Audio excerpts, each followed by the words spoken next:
تو یہ بہت بڑی مشکل چیز ہے صبر. بھئی آخری درجے پہ ہم پہنچنا ہے، سب سے زیادہ سرخروئی حاصل کرنا چاہتے ہیں ہم، تو آخری درجے پہ پہنچنا ہے، وہ گردن اور گلا کٹانا ہے اللہ کے لیے، جائیداد کے لیے، بھئی عزت نفس کے لیے نہیں، پروردگار عالم کی محبت میں گردن کٹانا ہے. آخری درجہ ہے، تو ہم ابتدائی درجے میں ہی فیل ہیں تو آخری درجے میں کیسے پہنچیں گے؟ ہم مصائب پہ صبر نہیں کرتے، ہم بیماری پہ صبر نہیں کر سکتے، ہم تھوڑی مشقت پہ صبر نہیں کر سکتے، تو ہم کیسے وہاں تک پہنچیں گے؟ اب اللہ رب العزت کی بارگاہ میں ہم کیا عرض کریں؟ تو بڑے لوگ جو تھے اونچے درجے کے، تو وہ لوگ یہ کہتے تھے کہ اے پروردگار، کہ ہم پر جتنی آزمائشیں تو ڈالنا چاہتا ہے ڈال لے، ہم ہر آزمائش میں کامیاب ہونے کی کوشش کریں گے، کامیاب ہوں گے انشاءاللہ. وہ کہتے تھے کہ جو آزمائش آئے ہم استقامت کا پہاڑ بن کے جمے رہیں گے. تو ان کا عنوان تھا. ہم لوگ کیا بولیں؟ ہم لوگ کس طرح جو نا اس صبر کے معنی کو اپنے اندر پیدا کریں، اللہ کی بارگاہ میں کیا عرض کریں؟ قرآن میں دعائیں آئی ہیں صبر کے، وَثَبِّتْ أَقْدَامَنَا، کہ اے پروردگار تم ہم کو ثابت قدم رکھ دے. مصائب آتے تھے ایسے ان کے اوپر. یاد رکھنا، جس شخصیت پر جتنی مصیبتیں آئی، پھر اتنی مصیبتوں پر وہ لبیک کہتے ہوئے صبر اختیار کیے، تو وہ شخصیت اتنی بڑی بعظمت ہوتی ہے. شخصیت بڑی کب بنتی ہے؟ شخصیت بڑی صرف ذکر سے نہیں بنتی، چھوٹی رہتی شخصیت ابھی، شکر سے بھی ذرا چھوٹی رہتی ہے، ابھی نماز سے بھی چھوٹی رہتی، جب صبر میں آ جاتی ہے تو بڑی بن جاتی. وہاں پتہ چلتا کہ شخصیت کتنی بڑی ہے، صبر میں معلوم ہو جاتا ہے. تو وہ دعائیں کرتے تھے کہ اے اللہ ثابت قدم رکھ. پھر حضرت امام حسین کا معاملہ تو الگ ہے. ان کا معاملہ تو یہ ہے، وہ تو زبان کو خاموش رکھے تھے میدان کربلا میں، دعا ہی نہیں کی، دعا ہی نہیں کیے، لب ہی نہیں ہلے، ہونٹوں کو جنبش ہی نہیں دیے. حضرت علی اصغر شہید ہو رہے ہیں، ہونٹوں کو جنبش نہیں دیے. خانوادہ لٹایا جا رہا ہے، ظلم و ستم کے پہاڑ توڑے جا رہے ہیں، ظلم و ستم، پانی روکا جا رہا ہے. اتنا زیادہ ظلم و ستم کہ کبھی آسمان کی بلندی اور زمین کی پستی نے ویسا ظلم نہیں دیکھا تھا. حضرت امام حسین علیہ السلام کی زبان خاموش ہے. کیوں؟ اس لیے کہ یہ ایسے صابر کا نام ہے جو سارے صابروں کا سردار ہے. تو ذرا ان سے کم درجے والے جو لوگ ہوتے تھے صابر، تو وہ کہتے تھے اے اللہ جو آزمائش دینا چاہتا ہے دے لے، ہم صبر کریں گے تاکہ ہمارا آخرت میں درجہ بڑھے اور تیری معیت خصوصی نصیب ہو جائے. ہم کیا کریں؟ ہم تو اس قابل ہی نہیں ہیں، ہم تو آنے سے پہلے کرا رہے ہیں، ہم تو مشقت آنے سے پہلے رو رہے ہیں، ہم مصیبت کے پہنچنے سے پہلے بھاگ رہے ہیں. ہم بہت نچلے پستی میں ہیں، اور ایسے پستی میں ہیں، ایسی پستی میں کہ اس کا بیان ہی نہیں کیا جا سکتا. ہم لفظ کامیابی تو درکنار کاف تک نہیں پہنچ سکتے. ہم کیا کریں؟ ہمارے اپنی ذات کے اعتبار سے، ہمارے اپنے حوصلے کے اعتبار سے، ہماری اپنی کوتاہی اور سستی کے اعتبار سے ہم کیا کریں؟ تو ابھی میں مطالعہ کر رہا تھا مغرب کے بعد، تھوڑا سا دیکھ رہا تھا، تو اللہ کی عطا ہے کہ میرے ذہن میں ایک بات آئی کہ اتنے بڑے بڑے لوگ تو ایسا بولتے تھے، تو ہم جیسے ناقص بھی نہیں بول سکتے، بالکل لوگ ہی نہیں ہیں. ناقص لوگ بھی لوگ ہوتے بھائی، تو ہم لوگ تو لوگ ہی نہیں ہیں. تو حد سے زیادہ پستی میں ہم ہیں، تو ہم اللہ کی بارگاہ میں کیا کریں؟ اب اگر مصیبت آ جائے تو پھر دوڑ رہے ہیں، بھاگ رہے ہیں، بے صبری، پھر اس کے اوپر شکوہ، بے صبری تو دور کی بات ہے، شکوہ، شکایت، پھر اس سے ہمارا ایمان تباہ ہو رہا ہے، تباہ ہو رہا ہے ایمان. جب مصیبت آئے بندہ شکوہ کرے تو بندہ بے عمل نہیں رہتا، بے ایمان بن جاتا. کس پر شکوہ کر رہا ہے؟ کہ پروردگار عالم تجھ پہ مصیبت ڈال کر معیت دینا چاہتا ہے اور تو شکوہ کرتا ہے. اور ہمارا انداز تو یہی ہے صبح شام. میں یہاں بہت بولوں گا, یہاں سے اٹھ کے جانے کے بعد میرا عمل ہی ختم ہو جائے گا, یہ نہیں کر سکوں گا میں. بہت مشکل کام ہے بھائی, یہ بہت مشکل کام ہے, ہمارا ظرف نہیں ہے ایسا. تو میرے ذہن میں ایک بات آئی جو آپ کے سامنے میں اس کا اظہار کر رہا ہوں, عرض کر رہا ہوں. مناسب اگر دکھی تو وہ بات آپ لے لیں. بات یہ آئی کہ بڑے لوگ تو بھائی اس تمنا میں رہتے تھے کہ کتنی مصیبتیں آتی ہیں, آئیں, مصیبتوں کی ایک برسات برسے, تاکہ وہ جتنی مصیبتیں آئیں گی ادھر اللہ کی اتنی معیت بڑھے گی. صبر کریں گے اور معیت بڑھے گی. تو ہم کیا کریں بھائی, مصیبت آنے سے پہلے ہی ہم بہت زیادہ ناشکری, بد زبانی, بد کلامی سب لا رہے ہیں. زبان پہ اگر نہیں بھی لائے تو دل میں تو ہے ہی ہے. یہ کیا ہے, یہ ہمارے گھر میں کیا ہے, یہ میرے جسم پر کیا ہے مصیبت, میرے جسم کا یہ درد کیا ہے, یہ دل میں تو ہے نا. میرے جسم کا یہ درد جو بطور مشقت میرے اوپر وارد کر دیا گیا, بیماری کی شکل میں اگر ہے تو کیا ہے کا ایک ارادہ تو ہے, لیکن اس مصیبت میں, اس درد میں کتنی ترقی ہے, کبھی عالم خیال میں حضرت ایوب علیہ السلام سے پوچھ. حضرت سیدنا ایوب علیہ السلام سے پوچھے, عالم تصور میں سرکار آپ بتائیں کیا ہے آپ کا جسم, وہ درد کیا ہے, کیسا درد تھا, کیسے جسم کے اندر تکالیف تھے, کیسی مشقتیں تھیں. کبھی بھی حضرت ایوب علیہ السلام کی زبان مبارک سے کوئی کلمہ شکوے کا نکلنے کا تو دور کی بات ہے, ہمیشہ فرحت کا ہی اظہار ہوتا تھا. وہ تو شکر کرتے تھے. کیا کرتے تھے؟ شکر کرتے تھے. صبر کے ایسی منزل میں تھے. تو ادھر سے کیا ہوا, جب وہ امتحان پورا ہو گیا, کامیابی ہو گئی, تو دنیا میں جب ہم اچھے بنتے ہیں تو لوگ کہتے ہیں کتنا اچھا آدمی ہے, کتنا اچھا بندہ ہے. جب صبر کی منزل سے گزرے, یاد رکھیں کہ نماز پڑھنے والے کو دیکھ کر لوگ کہتے ہیں, مخلوق کہتی ہے کہ کتنا اچھا بندہ ہے. زکات دینے والے کو دیکھ کر مخلوق کہتی ہے کہ کتنا اچھا بندہ ہے. سخاوت کرنے والے کو دیکھ کر مخلوق کہتی ہے کہ کتنا اچھا بندہ ہے. سجدہ کرنے والے کو دیکھ کر مخلوق کہتی ہے کہ کتنا اچھا بندہ ہے. ذکر اور تسبیح کرنے والے کو دیکھ کر مخلوق کہتی ہے کہ کتنا اچھا بندہ ہے. صبر ایک ایسی منزل ہے. حضرت ایوب علیہ السلام اپنی شان کے مطابق اعلیٰ درجے کے صبر کے امتحان میں کامیاب ہو گئے. تو بندے اور مخلوق نہیں, خالق نے کہا, جس کو قرآن میں بیان کیا گیا, نعم العبد, میرا ایوب کتنا اچھا بندہ ہے. یہ خالق کی بولی ہے بھائی, معبود کی بولی ہے کہ نعم العبد, کتنا اچھا بندہ ہے, کتنا اچھا بندہ ہے. یہ کتنا اچھا بندہ ہے اللہ نے کب کہا؟ صبر کے بعد. صبر کے بعد کہا. تو یہ مقام ہے صبر کا. تو اب ہم کیا کریں؟ صبر کی سرحد میں بھی نہیں آئے اور دیوار کے پاس بھی نہیں کھڑے ہوئے, بہت دور ہیں, بہت دور ہیں. پھر اپنے آپ کو تو بہت زیادہ آخرت کا, دنیا کا ترقی یافتہ ہم سمجھ رہے ہیں, ترقی یافتہ سمجھ رہے ہیں. حالانکہ قرآن مجید میں اللہ رب العزت نے فرمایا کہ الف لام میم احسب الناس ان یترکوا ان یقولوا آمنا وهم لا یفتنون. احسب الناس, کیا لوگ یہ سمجھتے ہیں کہ ان کو ایسے ہی چھوڑ دیا جائے گا ایمان لانے کے بعد؟ کلمہ پڑھ لیے تو بس ایسے ہی چھوڑ دیے جائیں گے؟ وهم لا یفتنون, ان کو آزمایا نہیں جائے گا, ان کے اوپر مصیبتوں کے پہاڑ نہیں توڑے جائیں گے, ان کو مشقتوں میں مبتلا نہیں کیا جائے گا. کیا لوگ ایسا سمجھتے ہیں کہ ان کو آزمائش میں نہیں ڈالا جائے گا؟ نہیں, ایماندار کبھی بھی ایسا نہ سمجھیں کہ ان کو آزمائش میں نہیں ڈالا جائے گا. جہاں ایمان ہوگا وہاں برابر آزمائش اترے گی.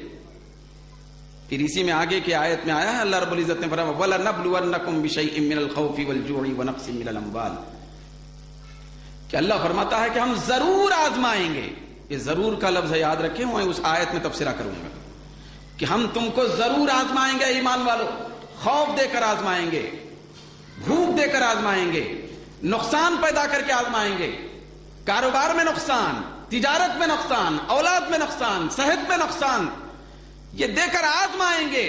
آگے اللہ نے فرمایا وہاں پر بھی وبشر الصابرین، لیکن یاد رکھو صبر کرنے والوں کی طرف کے لیے میری طرف سے خوشخبری ہے. صابروں کو مبارک. تو صبر کرنے والوں کے لیے اللہ رب العزت نے مبارکباد دی. تو ہم کیا عرض کریں اللہ کی بارگاہ میں؟ تو یہ دعا کریں ہمیشہ میرے اپنے ناقص خیال کے مطابق کہ اے پروردگار،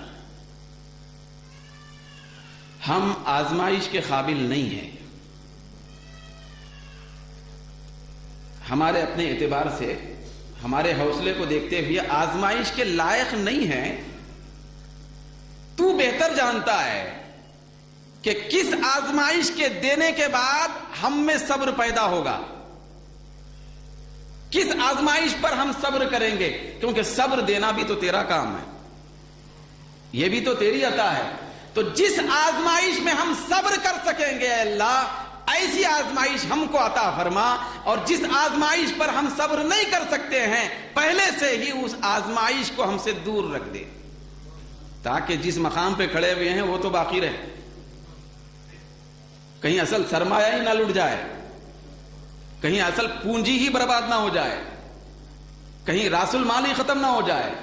تو جو آزمائش ہے اللہ تو بہتر جانتا ہے، کیونکہ آزمائش مرتبے کے لیے ضروری ہے، آزمائش اونچے ترقی کے لیے ضروری ہے، آزمائش اللہ کی قربت کے لیے ضروری ہے. اللہ ہم پر ایسی آزمائش ڈال دے جس آزمائش کے بعد ہم جتنا صبر کر سکتے ہیں اتنا. تو ہم کو آزما لے، کیونکہ آزمائش تو ضروری ہے، کیونکہ اس نے فرمایا کہ ہم تم کو ضرور آزمائیں گے.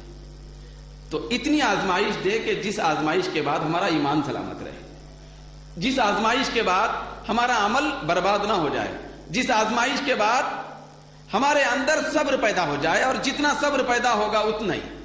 میں آپ سے اگر عرض کروں کہ دیکھو بھائی، مشقت اور مصیبت کے بعد صبر ہوتا نا، تو صبر کو خوبصورت بولنا، اچھا بولنا یا نہیں بولنا، یہ گفتگو سے پہلے اگر آپ سے پوچھا جاتا تھا یا مجھ سے پوچھا جاتا تو ہم یہ بولتے ہیں ارے صبر اچھا کیسا ہوتا ہے؟ بھائی صبر مشقتوں سے گزرنے کا نام ہے، صبر ایک کلفتوں سے گزرنے کا نام ہے، صبر ایک مصیبتوں سے گزرنے کا نام ہے، تو اچھی کیسے ہو سکتی ہیں؟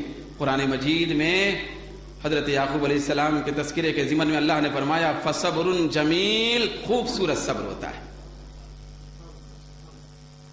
صبر کو خوبصورت کہا گیا، صبر کو خوبصورت کہا گیا کس لیے؟ کیونکہ صبر کے بعد پروردگار عالم کی معیت اور اس کا ساتھ نصیب ہو جاتا ہے. خوبصورت ہوتا ہے صبر. تو اتنی خوبصورت چیز سے ہم دور ہیں، تو اس خوبصورت چیز کو اختیار بھی کرنا ہے. تو کیسے کریں؟ اب تو اللہ سے یہ دعا کرتے رہیں ہم کہ اے پروردگار اتنی آزمائش عطا فرما جس آزمائش پر ہم استقامت میں رہیں، جس آزمائش میں ہم پوری اتر سکیں، جس آزمائش میں ہمارا ضرب قائم رہ سکے، حوصلہ قائم رہ سکے، اتنی آزمائش عطا فرما. کیونکہ آزمائش تو آنا ہی ہے ترقی کے لیے، تو لہذا اتنی آزمائش عطا فرما. اس دعا کے ساتھ ہم اپنی زندگی گزاریں تو انشاءاللہ تبارک و تعالی اللہ کی طرف سے خیر کی بارش نازل ہونے کی پوری توقع اور امید. پروردگار عالم سے دعا ہے کہ اللہ رب العزت ہم سب کو ذاکروں میں سے بھی بنا دے اور شاکروں میں سے بھی کر دے، پھر آخری درجہ صابروں میں سے بھی ہم سب کو کر دے. وآخر دعوانا الحمدللہ رب العالمین.